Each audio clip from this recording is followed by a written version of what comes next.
Matpat was pretty overrated, to be honest. What? What the? Now, don't get me wrong, he's done plenty of great stuff. He was in the FNAF movie, he's done a donation for St. Jude, but 10 times out of 20, he's made some controversial theories, and they haven't been that good. Especially with this whole theorem madness. And one of his most infamous ones is...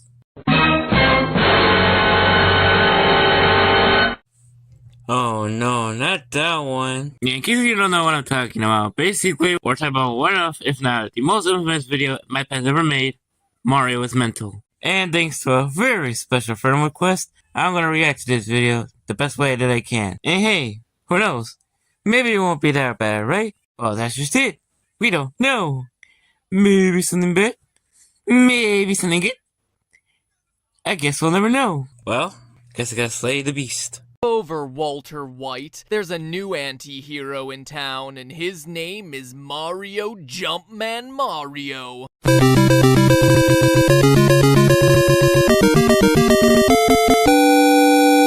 Hello, Internet. Welcome to Game Theory, where we put the O in Super Mario. Sorry, Super Mario. More like super villain. Wait, what? You're joking, right? Come on. Because behind those plump cheeks, that bulbous nose, and that 80s porn star mustache is a truly evil man. And let me make it clear, no, that's not a joke. This isn't a psych, fooled you guys moment like we did when we were disproving Mario's communist connections, nor is this mere speculation like when we looked at the franchise's link to staged kidnappings. No, after doing the research, I am convinced that this so-called hero of the Mushroom Kingdom is in fact a murderous, womanizing animal abuser, a cruel, misanthropic sociopath. Do I have your attention now? Oh, f***. This is gonna get terrible, isn't it? Get ready to have your worlds rocked, theorists, because this one is going to be a doozy that will forever change how you feel about gaming's biggest mascot. We barely just started and I'm already getting a headache. The warning signs were present from the very beginning. Donkey Kong for the arcade featured Mario's first appearance, but even in those early days, something was off. The story, as we know it, goes like this. A giant ape steals Mario's girlfriend and the heroic Italian must get her back. That's it. And it sounds good in theory, but have you ever stopped to consider why Donkey Kong steals the girl in the first place? Of course not. Raised on movies like King Kong and years of damsel in distress fairy tales, we just assume we're the good guys fighting the evil primate to save the girl. But you know what they say about assuming, don't you? It makes an ass out of you and me. Yeah. And you're a real asshole. Here's the truth, or rather, the rest of the story. Did you know that Mario was Donkey Kong's master? Wait, what? That he abused the ape, which is why DK broke free and stole away with Mario's GF to get even. Yeah, that's a factoid you don't hear Nintendo trumpeting about their red-clad cash cow. I have several questions. So I dug a little deeper and found this. I give you Donkey Kong Circus from the Game & Watch gallery. Ooh, Matpat for an obscure game. Nah, that's very interesting. The prequel to the original Donkey Kong, where we see Jumpman's side business, where he just so happens to be running a circus show, and the star attraction, Donkey Kong. DK juggling pineapples and avoiding fireballs, all while balancing atop a barrel. Yeah, but if you look at the left of the screen, Mario's not doing anything. He's just watching DK's act. Have you ever done that? Of course, now you're an ass. Made to look like a fool, forced to burn his hands, scolded and laughed at when missing a pineapple? Clearly not the proper way for a great ape to be treated. A master willfully putting his pet into uncomfortable situations, physically injuring them with fire, laughing at and humiliating them? Mario's lucky that the Tanuki suit is the only thing that got PETA's attention. Oh, but dear theorists, we've only just begun. That's a power-up, you idiot. It's from a leaf. But I digress. If we're talking Mario's predilection for animal abuse, we don't even need to troll the obscure reaches of the Game & Watch gallery. Mario doesn't do much to hide his violent tendencies. In the wake of Donkey Kong, upset at being forced to climb girders for his girl, Mario punishes his freshly captured ape in their next game together, Donkey Kong Jr., where he tears Donkey Kong away from his son, cages him up, and then uses a whip to defend his prize. That does seem pretty bad. Except for one thing. I think it could be understandably justified because what do you think Donkey Kong's gonna do when he gets free? Newsflash. He's gonna do the same again, which is gonna get everyone killed. Or possibly worse. In the final screen, Mario even whips birds to do his bidding. But what's worse than his treatment of the adult Kong is his abuse of the younger ape. Think about what we're seeing here. Mario is forcing a baby monkey to cheat death in order to rescue his father.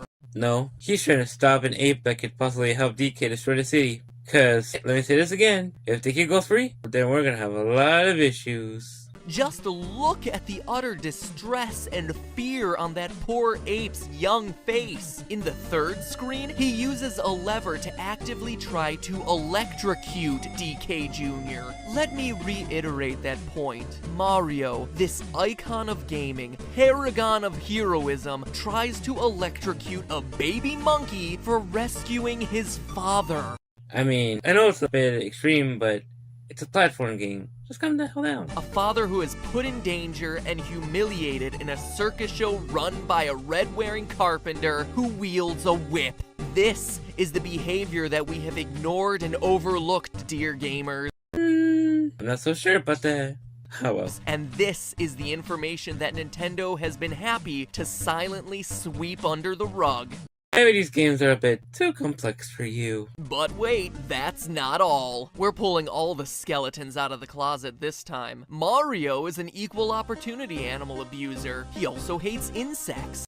That's the most stupidest thing I've ever heard. Take, for instance, wigglers, innocent, happy caterpillars that, across the Mario franchise, show absolutely zero intentions of ever hurting Mario. Are you sure about that? And what does our hero do? He ruins their home, not once, but twice, in both Super Mario 64 and Super Mario Sunshine.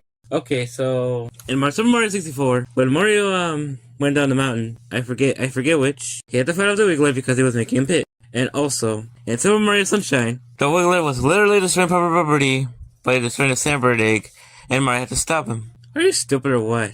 I don't think I can call these two things its own. From this perspective, Mario is no better than a child burning ants with a magnifying glass, torturing small insects just for fun. And wigglers are only one of multiple examples. That's not even mentioning creatures like Cheep Cheeps, fish who are just swimming around peacefully. Peacefully swimming around.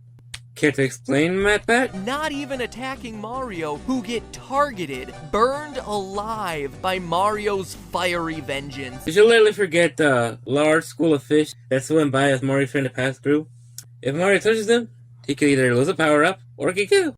And also, I don't know if you remember this, but there's literally a variety of fish that can eat them. Hell, did you even forget Big Bertha? Because that can eat you whole. But let's cut the guy some slack. Wigglers and the rest are quote-unquote enemies in the game because, you know, Mario's supposedly the hero and stuff. What's inexcusable, though, is his mistreatment of his family and his allies. Take, for instance, the Yoshi. We learn in the beginning of Yoshi's Island that these cute dinos are responsible for saving Mario's life. To recap, a stork drops baby Mario, who, as luck would have it, lands safely on the back of a Yoshi. The rest of the game has a team of Yoshis risking their lives to reunite the baby with his kidnapped brother, then delivering the two back to their parents. A cute story, right? Heartwarming. Gets you right there. Aww, my bad, that was really sweet. It almost makes me want to spare this video. Almost. Well, fast forward to adult Mario, hopping once more atop his trusted and loyal friend to save the day and, Wait, he just punched him. Look again. Mario punches the Yoshis to get them to extend their tongue. You can even see the Yoshi flinch before it happens. He is physically beating this animal to get it to do what he wants it to do. How is Mario punching Yoshi in the head? I know it might look like that, but that's because of the graphics, not because of the gameplay. Hell, if you look at other games or the artwork, you can see that Mario's actually pointing at Yoshi's head, telling him what to do. And let's not forget that Mario will drop a Yoshi into a pit without hesitation, just to get a couple extra inches out of his jump. A pit that, time and time again, has clearly been shown to result in death. Mario does not drop Yoshis in the pit. That's what the player does. End of story. Abuse. Lest we forget, this is Yoshi, the same creature who had to deal with this and this to keep baby Mario safe. These tender-hearted dinosaurs are practically family, and what do they get? A punch and a pit. Disposable like tissues. If only they had fed that obnoxious baby to a piranha plant, the Mushroom Kingdom would be a happier and safer place. Are you sure about that? Cause let us think this for a moment. Oh wait, this doesn't make any sense because everyone will get f***ed, won't they? You're a f***ing idiot. Speaking of abusing family, though, this next one, in my opinion, is Mario's worst sin, his treatment of Luigi. Oh, f***. We're at this point in the theory, aren't we? Now, stop for a minute and look at this guy. He's an adorable coward, an awkward wannabe hero who thinks the world of his brother. Okay. Alright. You're not cutting aside because you like him the most. Look at the way he reacts at the end of Luigi's mansion when he sees his brother is safe. Even though it's told mostly through gestures and goofy sounds, his joy is moving. Without doubt, Luigi is one of the sweetest, most genuine characters in gaming. So it's okay for Luigi to step on Goombas. It's okay for him to fight Wigglers, but it's not okay for Mario because apparently he's a psychopath. What? In Paper Mario, you can read his secret diary, which goes on and on for pages about how much he admires Mario, how much he wishes he could go on these adventures, how he's asked over and over to be included on the next big quest. You show up Paper Mario, which is not canonical. Consider this. Have you ever thought that Mario might want to be by himself? Or that, he wants to keep Luigi safe? There are many examples where they're completely separated. Like in Super Mario 64 and Mario Galaxy, where Mario gets invited for cake, just castle, and then Bowser either crashes the castle out of nowhere, or invades and sends everyone to space. On Super Mario Sunshine, Mario went on a full vacation with Peach, and got arrested because of Bowser Jr. Neither of those incidents had anything to do with Luigi because he didn't join the quest. Knowing once and for all, he's not a bad brother. Out of one of these examples, how does this make him a psychopath? I ask you. And what we read is that Mario has crushed those dreams, crushed them like the thousands of Goombas he's crushed under his fat Italian weight. He hasn't done denying his brother any chance of fulfilling his dreams, of living a happy life. But it gets worse than sheer neglect. Look at the ending of New Super Mario Bros. Wii. Luigi flies in, offers Mario and Peach room in his balloon, and then they just fly off without him. They don't acknowledge his existence, they don't thank him, they don't invite him to fly with them, they just flat out ignore him. He is less than the Koopa remnant on the bottom of Mario's shoes. You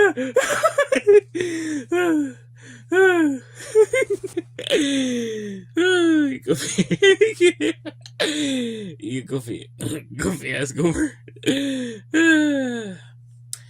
Let's watch this cutscene again, shall we? As Luigi goes down, he offers them a ride, and then as Peach and Mario ride on, Luigi accidentally closes the door behind him and doesn't go in. And then the Toad offer Luigi a ride in their balloon.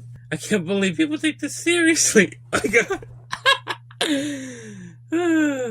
Luigi doesn't get any thanks at the end of Mario is Missing either. After Luigi's completed this quest, Mario just strolls out and stands there. Stands there, no thank you, no nothing, just staring at his brother like, I hope you liked the lamest adventure in our franchise, bro, cause that's the most you're ever going to get.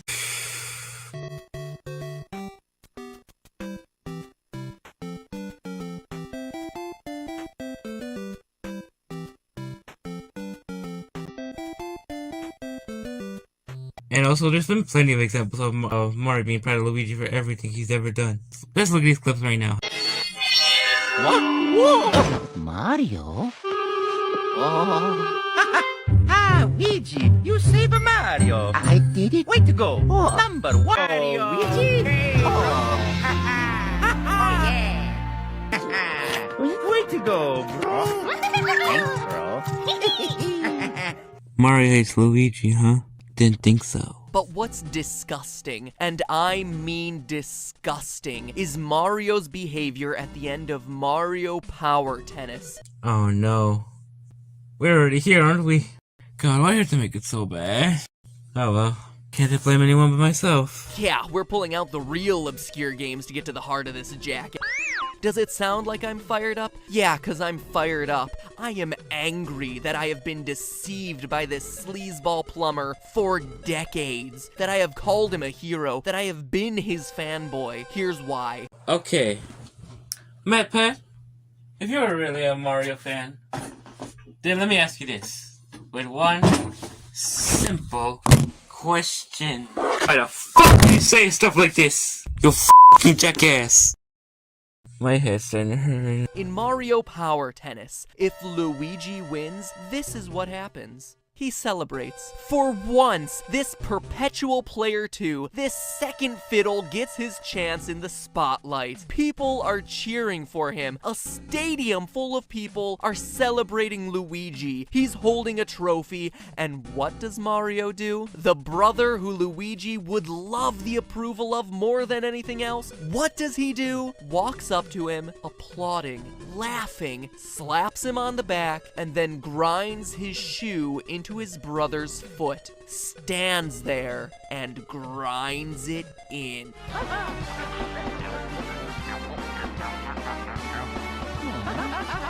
Still smiling, still laughing.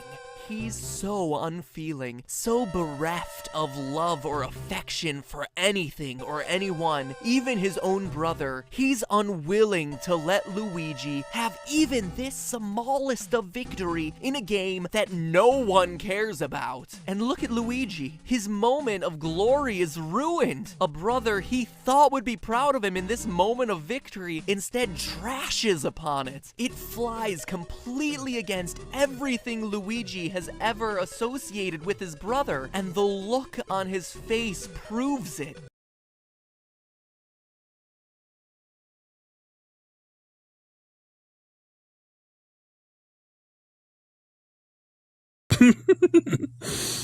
You goofy ass goober. First of all, that is the stupidest point I've ever heard. And second, this only shows how Mario's a bit competitive, don't you think? I mean, sure, it's not good that he stepped on his brother's foot. Everyone's got issues, and no one's perfect, okay? Wait, do you have any brothers? Let's see about that. You can find this the burger. You simply don't have an ass. No sibling have an ass. That's the cover. This is the burger. Like, woo, Murray, kill Luigi, and oh god, this is the stupidest part I've ever heard. He's confused. He's bewildered, and we should be too.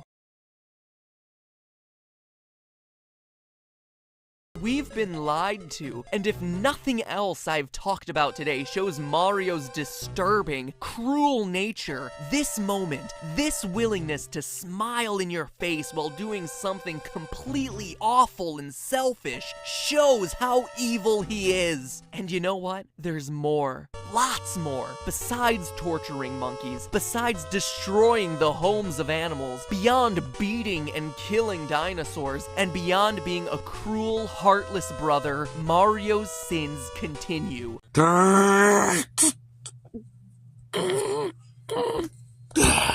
What the fuck? So join me next week, yes, next week, as we conclude our trial of gaming's biggest icon, exposing his fondness for women and murder. Have I convinced you yet? If not, there's still plenty more to go. In the meantime, it's just a theory. A game theory. Thanks for watching. Oh, you won't get away with this bullshit. You think you can get away with this shit so easily, do you? It's a good thing I'm on to you, bitch. Oh, wait, did you think we were done with this? We've only just begun.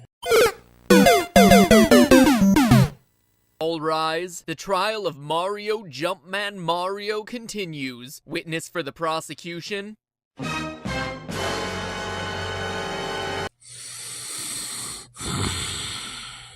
Somehow it just gets worse. Way worse. Hello, Internet. Welcome to Game Theory, where we, get this, theorize about games. Ooh, you don't say. I never would have noticed. This is stupid. Shocking, I know. But seriously, if this was The Matrix, by watching this show, you'd be choosing the red pill. And that would make me Lawrence Fishburne. But white. Anyway, racial insensitivity aside, as a lifelong Nintendo fan... Do you know what's the difference between Sega and Nintendo?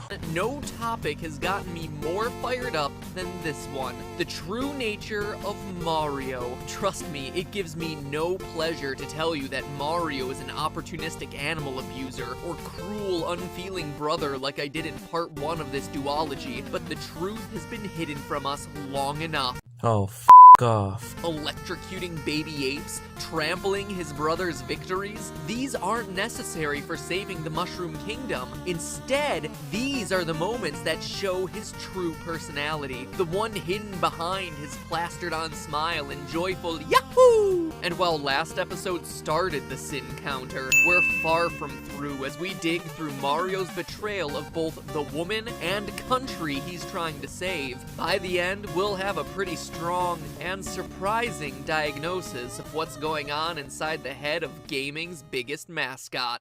And we're gonna have a long discussion about why Matpat is the internet's biggest asshole.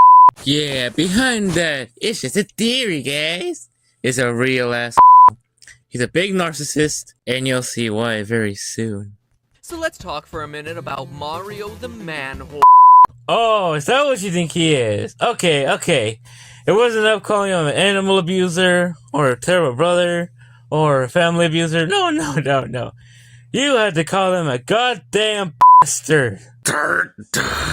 God, it just keeps getting worse. We all know that Princess Peach is Mario's main squeeze now, but it's easy to overlook his flings with other women. Take for instance Pauline. The girl stranded atop the girders in Donkey Kong may appear to have the same fashion sense as the Toadstool Princess, but one look at the promotional box art of our damsel in distress shows us that Pauline is a very different type of gal. Wearing tight, low-cut red dresses, Pauline is certainly a departure from the buttoned-up, kiss-on-the-cheek-prone Peach. Yeah, because she's a different person. And yes, while Pauline and Mario were in love long before Mario's adventures in the Mushroom Kingdom began, the feelings that drive a man to leap over anthropomorphic fireballs to rescue his ladylove die hard. Case in point, the Mario vs. Donkey Kong series, where, after years of absence, Pauline makes her grand return as Mario's quote-unquote special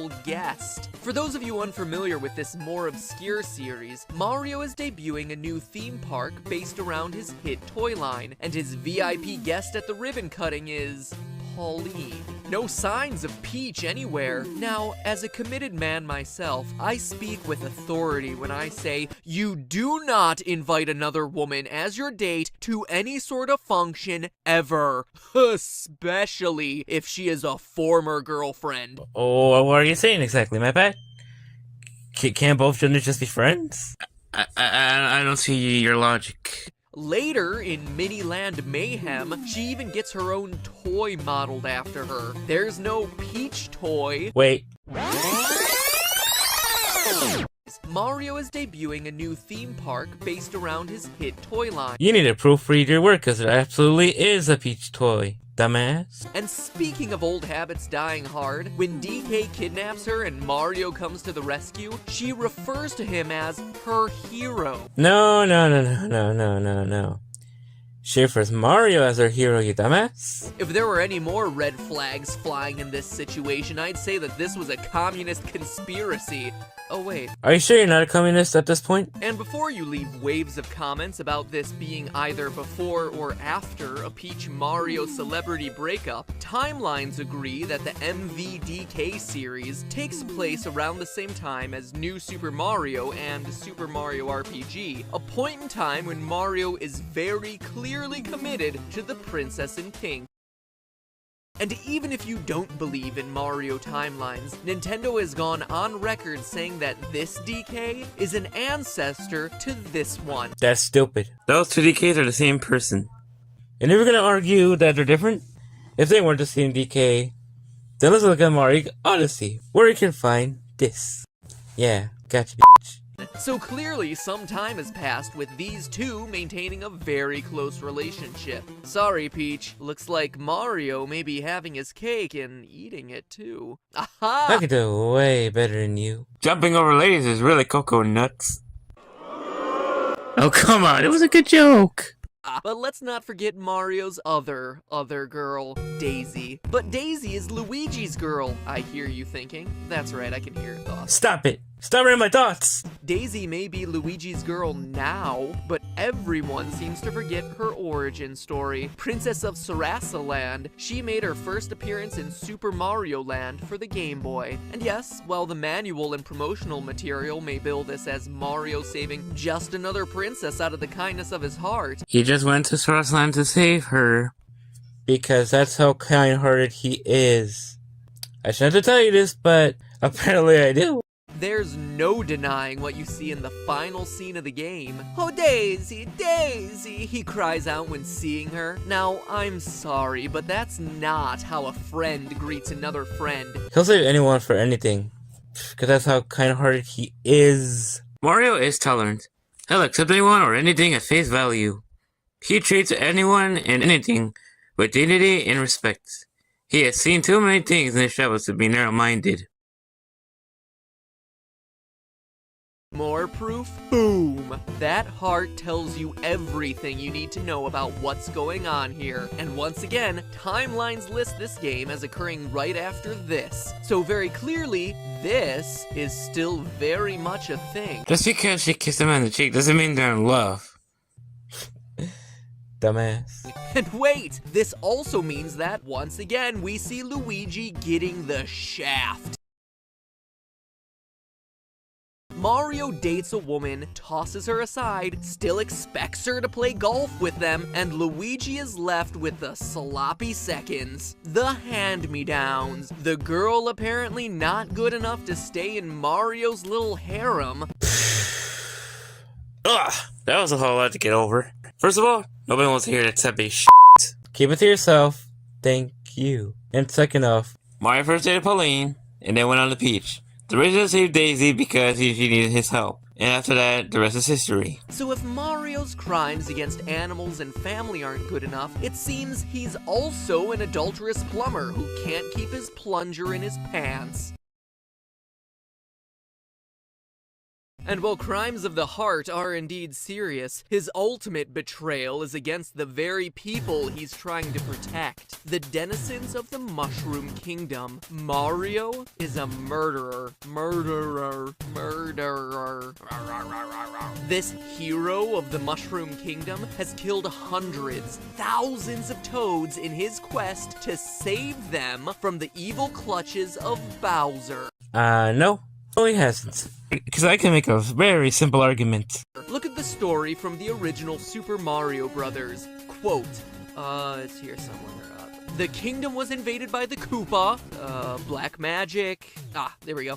The quiet, peace-loving mushroom people, aka toads, were turned into mere stones, bricks, and even field horsehair plants, whatever that is, blah-de-blah-de-blah. The only one who can undo the magic is the Princess Toadstool. Can she now? Okay. Answer me this, Matpat. If she could restore the kingdom with her special magic, Then how come I'm not playing as her? Hell, how come this game is called Super f***ing Mario Bros? Let's read this again. one day, the kingdom of the peaceful mushroom people was invaded by the Koopa, a tribe of turtles famous for their black magic. The quiet, peaceful mushroom people, aka toads, were turned into mere stones, bricks, and even horsehair plants. You know, these things. And the Mushroom Kingdom fell to ruin. The only one who can do the magic on the Mushroom people and return them to their normal selves is the Princess Toadstool, the daughter of the Mushroom King. Unfortunately, she is presently in the hands of the great Koopa Turtle King. Mario, the hero of the story, maybe, hears about the Mushroom people's plight and sets on a great quest to free the Mushroom Princess from the evil Koopa and restore the fallen kingdom of the Mushroom people. That doesn't sound like her game, does it? And also, here's a simple argument that I bet you never thought of. You see the brick blocks that apparently have coins in them? Yeah, I argue that those blocks giving you coins have the toads inside them in the first game. I also thought of putting this here.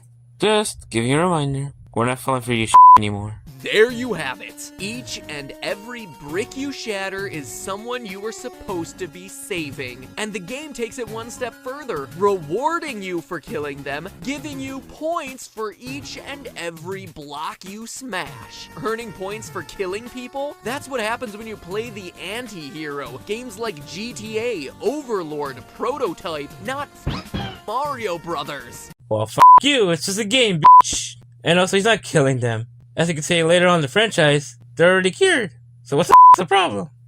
Oh, I spoke too soon, didn't I?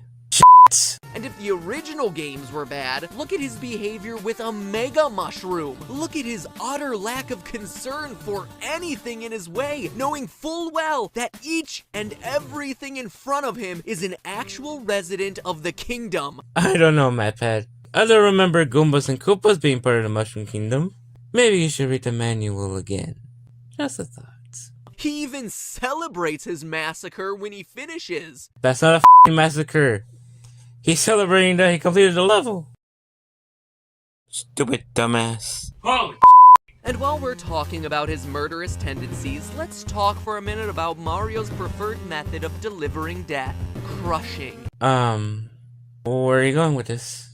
While the game makes it seem all for fun, it's pretty disturbing when you think about it. In fact, to prove the point, let's get morbid for a second here while I tell you a story. Oh no.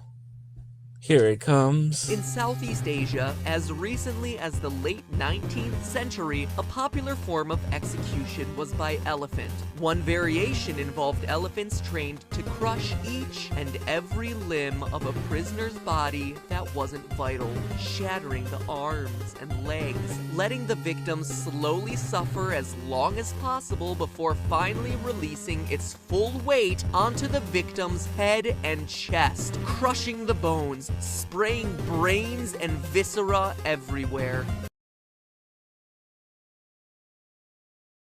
Now, did that make you uncomfortable? Make you cringe? Could you see yourself being repulsed by that sort of thing?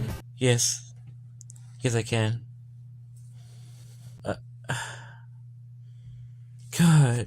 Good! Because it's normal for someone to react that way. You know who doesn't? Mario. In fact, he relishes in it, yipping and yee-hawing as he leaps from one flattened corpse to the next. He has no sense of guilt, no sense of remorse. Okay, but here's the thing. What Mario's doing is not that bad, okay? They're not really suffering. Every time he stomps on them, they just disappear. They just pop.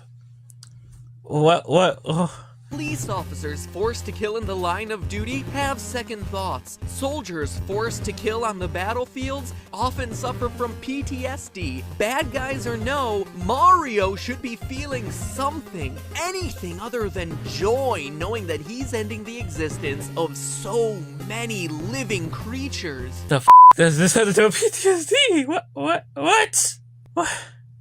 I don't get it. They're not the same species. What? This has nothing to do with PTSD. Why are you doing this? Why would you say this? You know who else doesn't have any remorse for their crimes? The Joker, Hannibal Lecter, Mr. Hyde, Ted Bundy, Lumberjack Dexter. These are all men with antisocial personality disorder, actual psychopaths, and Mario fits right in.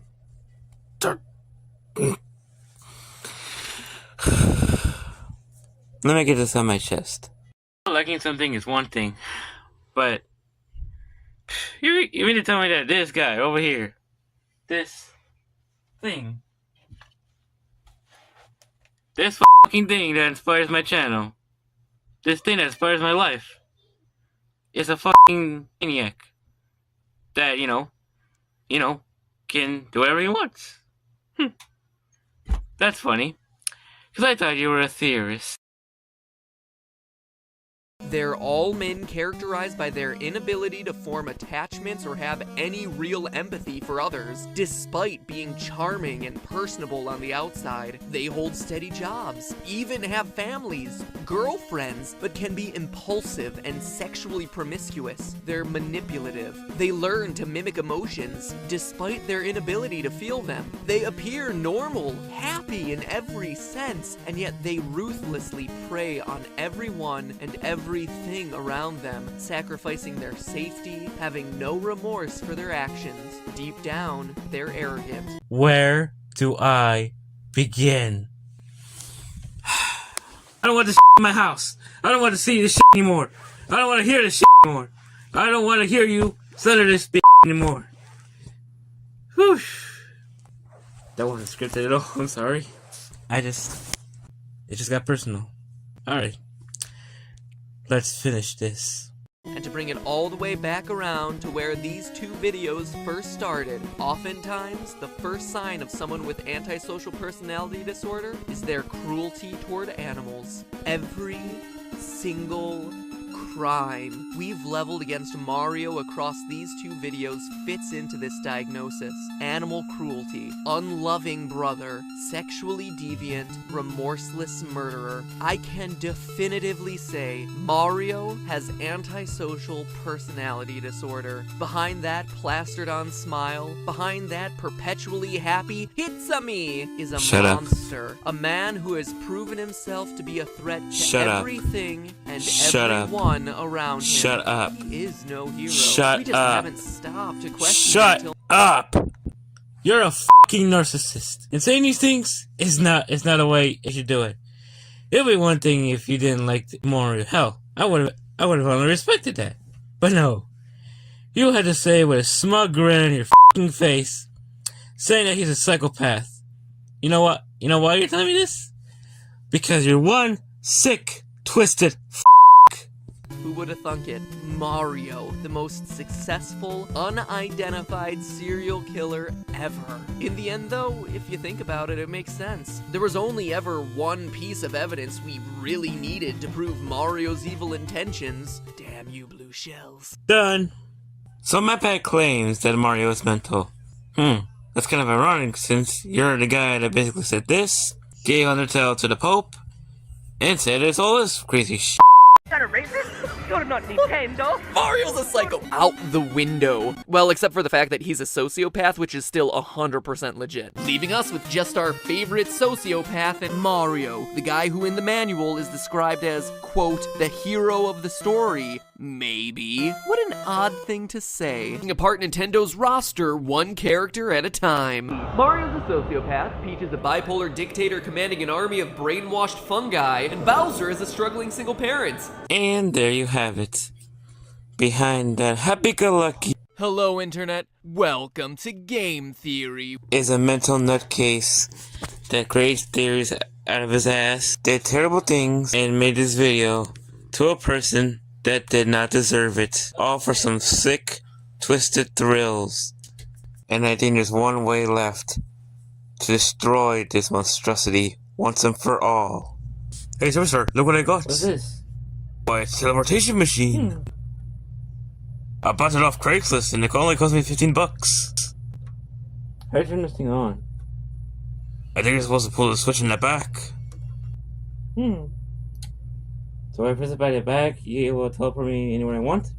Exactly. Alright,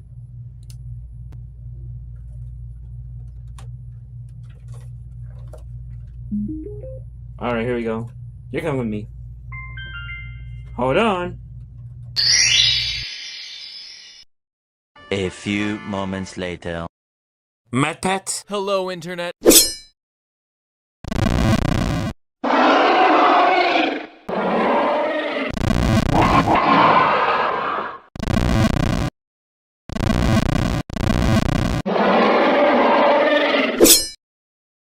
Internet, you are free!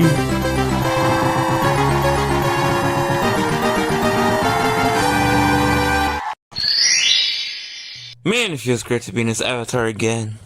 Well, that's all fine and good, but what are we gonna do with the body? I think I know exactly how to deal with this. So long, game Matpat.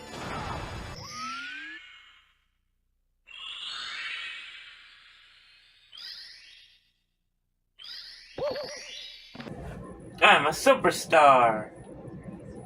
Say, Chester, where did you get that teleporter? I bought it from Ohio. Really? No, either Ohio or the Netherlands. But anyway, I got this teleporter so that way you can save the world from Matpat's evil claws. And it was very cheap to get. Ah, makes sense. So anyway, now that we're all done with this Mario's mental Matpat business that started off like 3 weeks ago, what do you want to do now? Wanna go party? Yes. Alright, let's go.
Thank you so much for watching my video.